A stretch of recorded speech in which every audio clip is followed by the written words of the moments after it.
नमस्कार दोस्तों, ढोल में पोल चैनल में आप सब मित्रों का हार्दिक अभिनंदन करता हूं दोस्तों। और आप आजकल मेरे ढोल में पोल चैनल वीडियोज़ के माध्यम से देख रहे हैं कि हमारे देश में जाति प्रथा एक इतनी सामाजिक बुराई जो युगों से चली आ रही है और जिसने हमारे देश को, समाज को छिन्न भिन्न करके रख दिया। और इसी के कारण सदियों से, हजारों वर्षों से हमारा देश गुलाम रहा। यहाँ विदेशी लुटेरे तक शासन कर गए। अंग्रेज आए, हूण आए, शक आए, मुग़ल आए, तमाम चंगेज़ खां जैसे, सिकंदर और तमाम बाहर के लोग जो आते रहे और हम पर शासन करते रहे, केवल इस जातिवाद की फूट के कारण दोस्तों। तो दोस्तों, हम देखते हैं कि आज हम जब धर्म ग्रंथों से खोज कर रहे हैं कि ये जाति व्यवस्था आखिर आई कहाँ से, कैसे पैदा हुई हमारे देश में ये बीमारी, तो दोस्तों कुछ लोगों को बहुत बुरा लग रहा है और वो जो है कह रहे हैं कि आप जातिवाद को बढ़ावा दे रहे हैं। दोस्तों, मैं आपको बता दूं, मैं जातिवाद को बढ़ावा नहीं दे रहा हूं। मैं जातिवाद को चैनल ढोल में पोल के माध्यम से ख़त्म करने के लिए प्रयास कर रहा हूं। और उस बीमारी को ख़त्म करने के लिए उसकी जड़ को देखना होता है, तो हम उस जड़ को खोज रहे हैं कि ये आखिर जड़ चली कहाँ से थी। दोस्तों, रामचरितमानस तुलसीकृत आपने सबने पढ़ा है दोस्तों। इसमें रामचंद्र जी की महिमा का वर्णन होना चाहिए, ये हमारे लिए बड़ी अच्छी बात थी। लेकिन इसको, रामचरितमानस को अगर आप गहराई से अध्ययन करेंगे तो आप देखेंगे कि इसमें रामचंद्र जी की महिमा का बिल्कुल भी वर्णन नहीं है।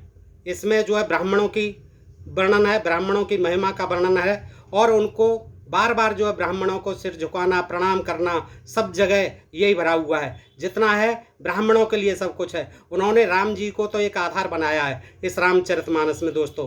तुलसीदास कृत रामचरितमानस मेरे सामने है, आपके सामने है। और अब मैं आपको इसी में से ही कुछ संक्षेप में ये दिखाना चाहता हूँ और आपके सामने रखना चाहता हूँ कि रामचरितमानस में किस तरह से जातियों का व्यर्थ में ही वर्णन किया गया है। जिस जातिवाद के वर्णन की कोई आवश्यकता नहीं है, तुलसीदास जी ने वो भी इसमें लिख मारा है। दोस्तों, मैं अपनी तरफ से कुछ नहीं कह रहा। अब मैं आपके समक्ष बिना किसी विलंब के ये मैटर प्रस्तुत कर रहा हूँ।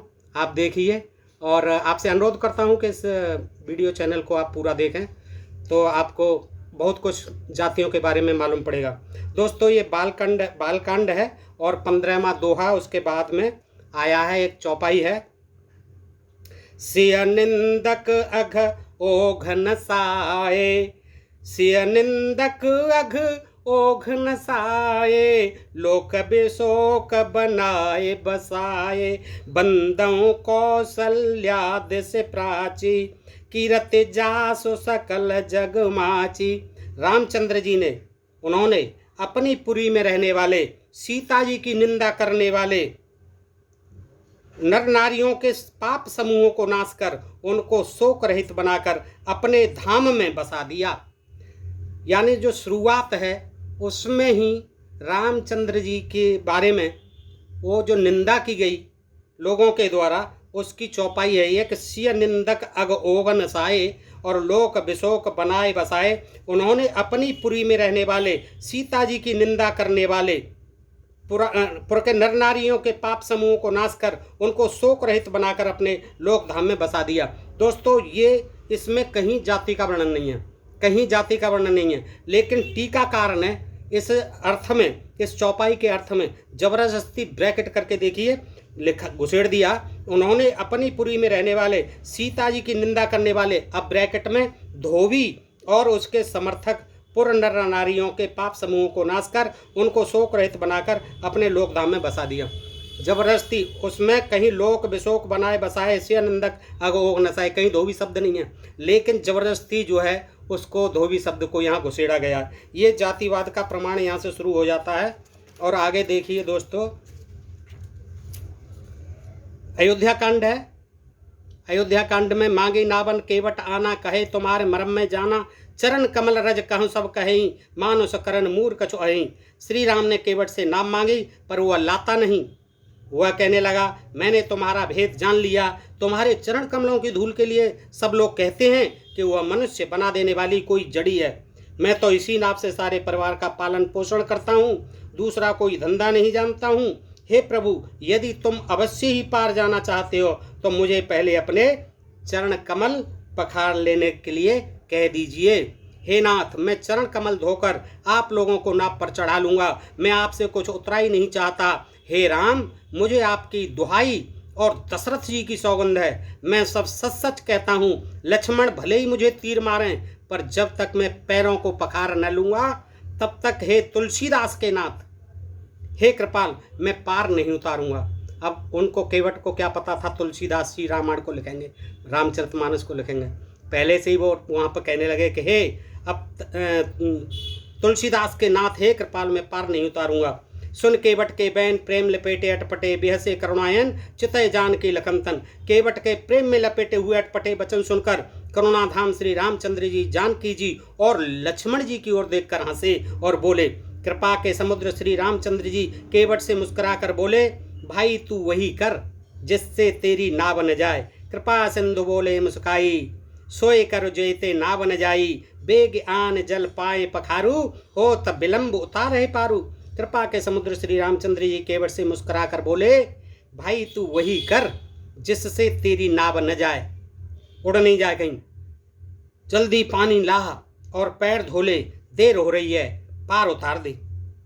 एक बार जिसका नाम स्मरण करते ही मनुष्य भवसागर के पार उतर जाते हैं, और जिन्होंने 52 अवतार में जगत को 3 पग से भी छोटा कर दिया था, वही कृपाल श्री रामचंद्र जी गंगा जी से पार उतरने के लिए केवट का निहोरा कर रहे हैं। ये केवट जाति का यहाँ वर्णन आया है।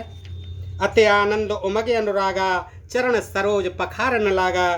बरस सुमन सुर सकल सिहाई, एहि सम पुण्य पुंज को नहीं। अत्यंत आनंद और प्रेम में उमंग कर वह भगवान के चरण कमल धोने लगा। सब देवता फूल बरसाकर सिहाने लगे कि इसके समान पुण्य की राशि कोई नहीं है। ब्राह्मणों ने कभी चरण नहीं पखारे हैं, केवल ये काम ये केवट और मल्ला और ये शूद्र जातियां ही करती रही हैं। इस रामचरितमानस में चरणों को धोकर और सारे परिवार सहित ब्राह्मणों ने तो अपने पैर पुजाए हैं उनसे, रामचंद्र जी से और उनके सारे परिवार, सीता जी से और सबसे, कहीं गुरु बन करके, वशिष्ठ बन करके और कहीं वैसे ही ब्राह्मण बन करके। पद पखार जल पान कर आप सहित परिवार, पितर पाए कर प्रभु पुण्य मुदित गयो ले पार। चरणों को धोकर और सारे परिवार सहित स्वयं उस जल चरणोदक को पीकर पहले उस महान पुण्य के द्वारा अपने पितरों को भवसागर से पार कर फिर आनंद पूर्वक प्रभु श्री रामचंद्र जी को गंगा जी के पार ले गया।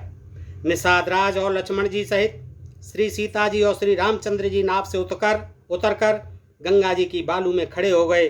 तब केवट ने उतरकर दंडवत की। उनको दंडवत करते हुए देखकर प्रभु को संकोच हुआ कि इसको कुछ दिया नहीं। पिय हिय कीसी जान निहारी, मन मुदरी मन मुदित उतारी।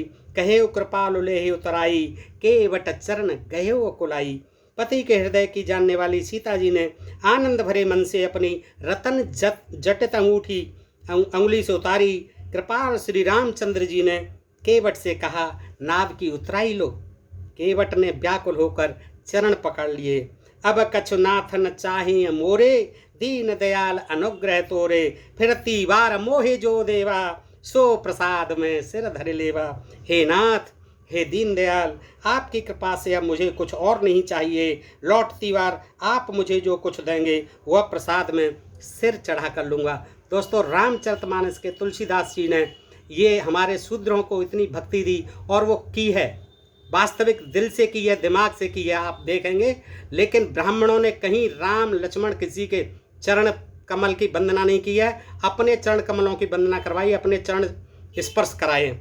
आप देखेंगे और मैं इसमें आपके सामने रखूँगा।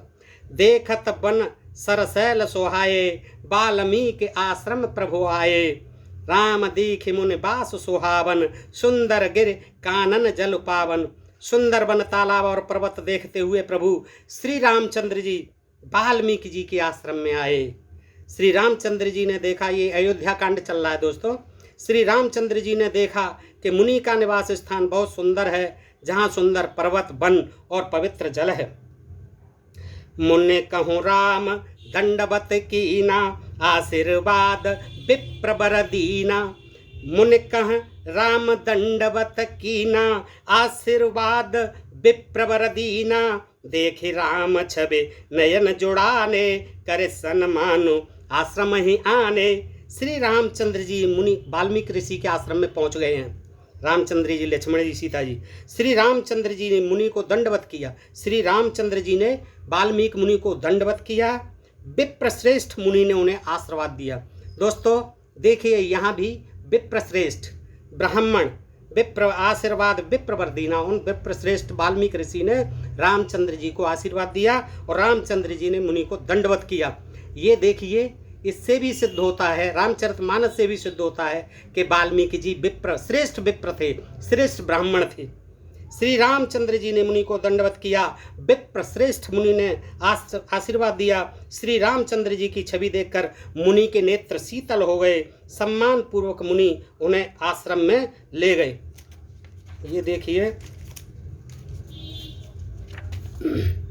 अस विचार के देह दोषु, व्यर्थ काहे पर कीजिए रोसु।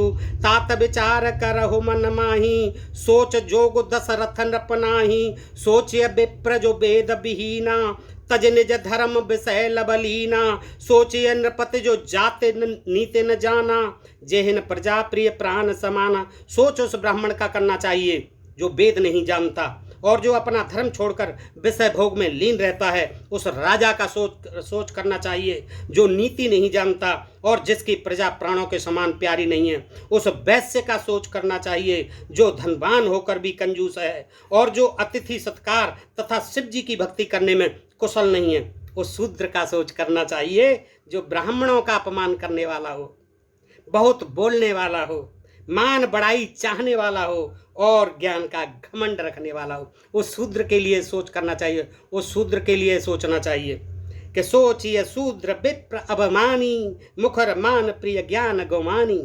हाँ, उस शूद्र का सोच करो जो ब्राह्मणों का अपमान करता हो, बहुत बोलता हो, मान बड़ाई चाहता हो और ज्ञान का घमंड रखने वाला हो। पुनः उस स्त्री का सोच करना चाहिए जो पति को छलने वाली, कुटिल, कलप्रिय और स्वेच्छाचारिणी हो। दोस्तों इस प्रकार से आप देख रहे हैं अयोध्या कांड चल रहा है। 192 दोहे के बाद मीन पीठ पाठीन पुराने, भरे भर भार कहारन आने। मिलन साज सज मिलन सिधाए, मंगल मूल सगुन शुभ पाए। कहार लोग पुरानी, कहार लोग, कहार जाती है, कहार लोग पुरानी और मोटी पहिना नामक मछलियों के भार भर भर कर लाए। मछलियों के भार भर भर कर लाए कहार लोग। भेंट का सामान सजाकर मिलने के लिए रामचंद्र जी से, भरत जी के साथ जा रहे हैं रामचंद्र जी से मिलने, तो मंगलदायक शुभ शकुन मिले। निषाद राज ने मुनराज वशिष्ठ को देखकर अपना नाम बतलाकर दूर से ही दंडवत प्रणाम किया। निषाद राज ने, निषाद जाति, मुनीश्वर वशिष्ठ ने उसको राम का प्यारा जानकर आशीर्वाद दिया और भरत जी को समझाकर कि यह श्री राम जी का मित्र है, यह श्री राम जी का मित्र है। इतना सुनते ही भरत जी ने रथ त्याग दिया। वे रथ से उतरकर प्रेम में उमंगते हुए चले। निषाद राज गुह ने अपना गांव, जाति और नाम सुनाकर पृथ्वी पर माथा टेककर जोहार की। निषाद ने अपनी जाति बताई, गांव बताया और फिर भरत जी के सामने अपना जो है जाति बता करके उन्होंने प्रणाम जोहार की। भेंटत भरत अताहयत प्रीति, लोग सिहाय प्रेम के रीति। धन्य धन्य धुन सुन धुन मंगल मूला, सुर सराय ते बरसाई फूला। इसके बाद दोस्तों दुर्वासा मोहि दीनी सापा, प्रभु पद पेख मिटा सो पापा। सुन गंधर्व कहो में तो ही, मोहिन सुहाए ब्रह्म कुल द्रोही। वह बोला, दुर्वासा जी ने मुझे साप दिया था और प्रभु के चरणों को देखने से वह पाप मिट गया। कबंध कहता है ये, जिसको रामचंद्र जी ने उद्धार किया है। तो श्री राम जी ने फिर कबंध से कहा है, श्री राम जी कह रहे हैं कि सुन गंधर्व कहूँ में तो ही, मोहे न सुहाए ब्रह्म कुल द्रोही। हे गंधर्व सुनो, मैं तुम्हें कहता हूँ, ब्राह्मण कुल से द्रोह करने वाला मुझे नहीं सुहाता, फूटी आंख नहीं सुहाता। ब्राह्मण कुल से द्रोह नहीं करना है किसी को, ये रामचंद्र जी कह रहे हैं। और आगे कहते हैं, अब ये तुलसीदास जी हैं, अपने हिसाब से लिख रहे हैं, मन क्रम बचन कपट तज, जो कर भूसुर सेव, मोहे समेत बिरंच शिव, बसता के सवदेव। देखिए कितनी ब्राह्मण की महिमा तुलसीदास जी कर रहे हैं कि मन, रामचंद्र जी कहते हैं, मन वचन और कर्म से कपट छोड़कर जो भूदेव ब्राह्मणों की सेवा करता है, भूदेव धरती के देवता ब्राह्मणों की सेवा करता है, मुझ समेत ब्रह्मा शिव आदि सब देवता उसके बस में हो जाते हैं। आदि सब देवता उसके बस में हो जाते हैं। सापत ताड़त पुरुष कहंता विप्र पूज्य असगा वह संता, पूज्य विप्र शील गुणहीना शूद्रन गुण गण ज्ञान प्रवीणा। अरण्य कांड की ये चौपाई बहुत ही विवादित रही है दोस्तों, और ये दोहा 33 के बाद है अरण्य कांड में। इसमें रामचंद्र जी ही कह रहे हैं कवन से कि साप देता हुआ, साप दे रहा हो, मार रहा हो, मारता हुआ और कठोर वचन कहता हुआ भी ब्राह्मण पूजनीय है, ऐसा संत कहते हैं। रामचंद्र जी कह रहे हैं, लेकिन वो कह रहे हैं मैं नहीं कह रहा हूं, संत कहते हैं ऐसा। शील और गुण से हीन भी ब्राह्मण पूजनीय है। इसका अर्थ दोस्तों बड़ी सावधानी से सुने, ध्यान से सुने, ये बहुत विवादित है और इसके समर्थक लोग बड़ी तरह से सफाई पेश करते हैं। मैं कोई सफाई पेश नहीं कर रहा हूँ, जो कि तो इसका अर्थ है वो मैं आपके समक्ष प्रस्तुत कर रहा हूँ। देखें, शील और गुण से हीन भी ब्राह्मण पूजनीय है। शील, शील मतलब कोई सदाचार नहीं हो, कोई उसमें अच्छा चरित्र भी नहीं हो, दुराचारी हो बेशक। शील और गुण से हीन, कोई गुण नहीं हो, अवगुणों की खान हो, गुण से हीन भी ब्राह्मण पूजनीय है। साफ लिखा है, शील और गुण से हीन भी ब्राह्मण पूजनीय है। और गुण गणों से युक्त, गुण गणों से युक्त, कितने गुण हो, गुणों की खान हो, युक्त और ज्ञान में निपुण भी शूद्र पूजनीय नहीं है। ये शूद्र तो बिल्कुल भी पूजनीय नहीं, बिल्कुल बात करने योग्य भी नहीं है, चाहे कितना ही गुणी हो, उससे तो बात मना कर रखा है कि उसे, शूद्रों से तो बातें नहीं करनी चाहिए। तो दोस्तों ये इस तरह से इसका अर्थ है, और कोई इसमें भेदभाव नहीं किया है, बिल्कुल जो है सही इसमें वर्णन किया गया, अर्थ किया गया। तो पूज्य विप्र शील गुणहीना शूद्रन गुणगण ज्ञान प्रवीणा, कहे कहे धर्म ताहे समझावा, निज पद प्रीत देख मन भावा, रघुपत चरण कमल सिर नाई, गयो गगन आपन गति पाई। श्री राम जी ने अपना धर्म, भागवत धर्म ब्रैकेट में भागवत धर्म कहकर उसे समझाया। ये मतलब राम जी ने ये अपना धर्म समझाया है कि ब्राह्मणों की सेवा करो, ब्राह्मणों की पूजा करो, ये सब राम जी ने समझाया। और उन्होंने ये कहा कि ये संत कहते हैं ऐसा। श्री राम जी ने अपना धर्म भागवत धर्म कहकर उसे समझाया, अपने चरणों में प्रेम देखकर वह उनके मन को भाया। तदनंतर श्री रघुनाथ जी के चरण कमलों में सिर नवाकर वह अपनी गति गंधर्व का स्वरूप पाकर आश्रम में चला गया। और इसके बाद भगवान राम जी सबरी के आश्रम में पहुंचते हैं तो सबरी पान जोर आ गए भई ठाड़ी, प्रभे बिलोक प्रीति अतिवाड़ी, के विधि स्तुति करूं तुम्हारी, अधम जाति में जड़ मत भारी। जाति की बात आ गई, सबरी भीलनी थी, फिर वे हाथ जोड़कर आगे खड़ी हो गईं। प्रभु को देखकर उनका प्रेम अत्यंत बढ़ गया। उन्होंने कहा, मैं किस प्रकार आपकी स्तुति करूं, मैं नीच जाति की और अत्यंत मंद बुद्धि हूँ, अधम जात में जड़ मत भारी। अधम ते अधम अधमत नारी, तिनहु में मत मंदाघारी, कह रघुपत सुन भावन बाता, मानव एक भगत करनाता। हे जो अधम से भी अधम स्त्रियां, उनमें भी मैं अत्यंत अधम हूँ, और हे पापनाशन में मंद बुद्धि हूँ। श्री रघुनाथ जी ने कहा, हे भामिनी मेरी बात सुन, मैं तो केवल एक भक्ति का ही संबंध मानता हूँ। जातहीन अग जन्म महे, मुक्त कीन असनार, महामंद मन मुख सुख चहस, ऐसे प्रभु विसार। देखिए तुलसीदास जी जातियों का वर्णन करने में बहुत प्रवीण है, बहुत योग्य है। देखिए कि क्या कहते हैं सबरी के लिए कि जो नीच जाति की और पापों की जन्मभूमि थी, पापों की जन्मभूमि यानी जन्म देने वाली खान थी, ऐसी स्त्री को भी जिन्होंने मुक्त कर दिया। अरे महाबुद्धिमन, तू ऐसे प्रभु को भूलकर सुख चाहता है। अब तुलसीदास जी को बहुत संतुष्टि मिली होगी, ये उसे नीच जाति की और पापों की खान बताएगा। कहाँ तो वो राम जी की भक्त है बेचारी, कब से तपस्या कर रही है राम जी के दर्शन करने के लिए, और वो फिर स्वर्ग को भी गई है, उनके दर्शन करके मोक्ष हुआ है। लेकिन तुलसीदास जी को, उनको जब तक नीच और जाति और पापों की खान नहीं बता रहे हैं, उनको संतुष्टि नहीं हो रही है दोस्तों। खैर, ये तुलसीदास जी की अपनी मानसिकता थी जातिवादी।